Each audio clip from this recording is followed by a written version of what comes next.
I love this game, man. I struggle with it every day. Still wonder how Last of Us Part We 2 must won over set an this. example for our people by remaining true to our code. Might play that one day, And who to knows?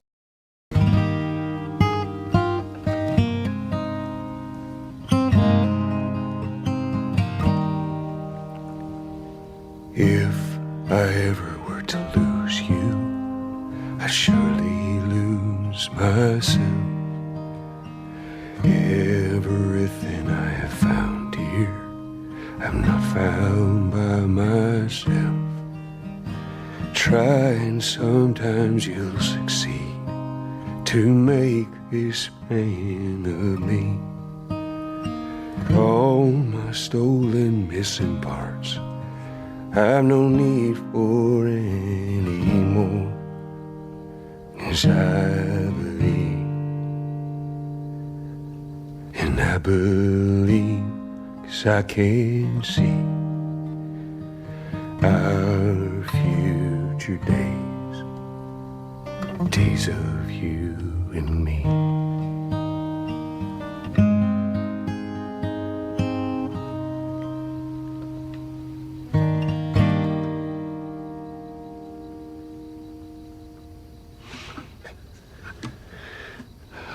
There you go. Well, that didn't suck. For approximately 5 years of my life, I have avoided playing The Last of Us Part 2. I legitimately thought that it was just as bad as everyone said it was. This year I finally decided to give the game a chance, along with finally finishing the first game, specifically the remake for the PS5. Y'all already know that that game is good. And after I was done with it, I bought the remaster of The Last of Us 2, just because it matches the cover of the first game. I downloaded it, and I wasted no time playing it. And I was wrong to hate on this game for so long because it was one of the best gaming experiences I've ever had. It's no surprise that this game is the polar opposite of its predecessor, where the first game was all about a man finding his way out of the darkness and into the light with the help of a person who showed him that he could love again. The second game is about a daughter losing her father and falling from the light and into darkness. I already knew going into it that Joel was going to die, but actually seeing it was heartbreaking, especially seeing how it affects Ellie, kind of mirroring how the loss of Sarah affected Joel in the first game the more I think about it. And if you thought that Ellie's change was insane, seeing Tommy go from a gentle man to a cold-blooded killer is also insane. You may not see what he does, but you see the aftermath, and that's enough. Other things I liked about Ellie's story is seeing her do terrible things, but also seeing how those terrible things affect her. After she tortures Nora, you can see in her actions that she's kind of scared of herself. She's shaky and can barely speak. And when she kills Mel, my god, her reaction to finding out that she was pregnant is heartbreaking. Even more so when you take into account that Dina is also pregnant. If anything, it makes sense that this would be the point where Ellie is willing to let it go. Seeing what she's become and doesn't want to go any further. I'd like to think that she would have gone back to Jackson, put it all behind her, and moved on. But unfortunately, she made the crucial mistake of leaving her map behind and Abby found her, taking Jesse's life in the process. I also went into this knowing that the game was going to have me play as Abby, so there was no surprise there and I was open to seeing another perspective of the story.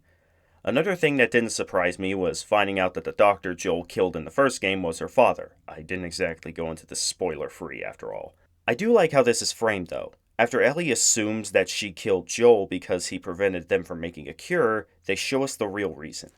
Cinema. A lot of people don't like Abby, but I can't bring myself to hate her. She's just so well written and not a terrible person, apart from killing Joel of course.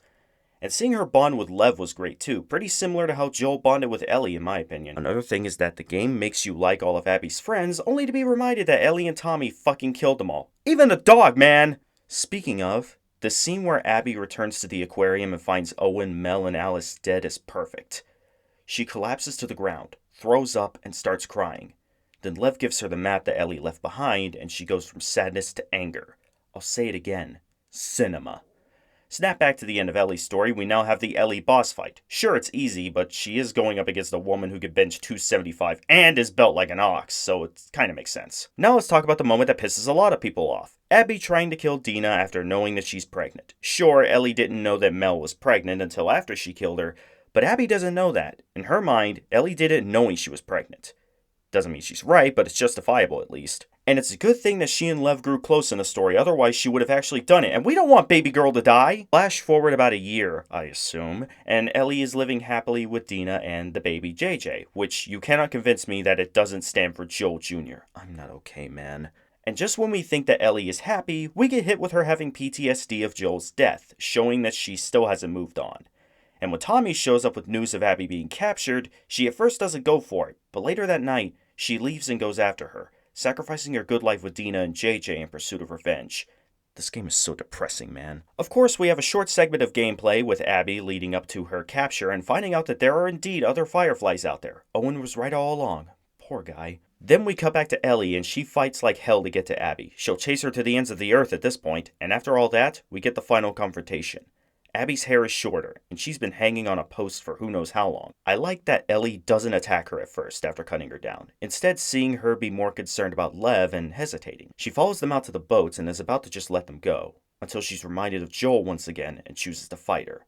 The fight is so intense, and Abby ends up pulling a golem and biting off Ellie's fingers. Ellie finally gets the upper hand, and is about to drown her, until she is reminded of Joel once again. Only this time, he's on his porch, playing guitar, and she lets Abby go, sitting in the water all alone, clutching at her hand in pain. Later, she comes home to find that Dina and JJ are gone. This broke my fucking heart. Ellie's fear of being alone is realized. She truly lost everything in her pursuit of revenge. I realized I forgot to talk about the flashbacks with Joel. I love these. Seeing how close Joel and Ellie became at the end of the first game, and then seeing them slowly drift apart. It's so heartbreaking, and the scene where she finds out the truth killed me. But the last one, that one really broke me. I chuckled thinking that Joel might have traded one of his guns for some coffee, but then the tears started flowing when Abby brought up what happened in Salt Lake City. Ellie saying that her life would have mattered if she had died in the hospital, only for Joel to follow up, saying that he would do it all over again if given a chance, showing that her life does, in fact, matter to him. And knowing that Ellie was ready to try and forgive him made his death feel even more tragic. I know a lot of people don't like that Ellie didn't kill Abby at the end of the game, but I think it's for the best. If she had, Lev would have just come after her too, similar to how she came after Abby, and a lot of the people she cared about would get killed. So by doing this, she ends the cycle. And I've seen someone point this out when it comes to Abby and Ellie. Neither one was in the right. Both chose revenge and both were wrong. In the end, Joel was the only one who made the right decision, saving Ellie out of love. And both characters lose everything in their pursuits. Abby loses all of her friends after killing Joel, and Ellie loses Jesse and her happy life with Dina and JJ after killing Abby's friends. Once again, proving that revenge never leads to happiness.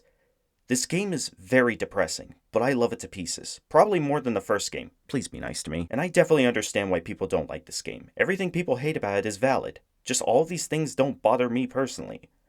I hope that I summed up my feelings on this game enough for you guys to understand my stance. This script was very hard for me to write since I didn't know exactly how to put my thoughts into video form, so I hope this suffices.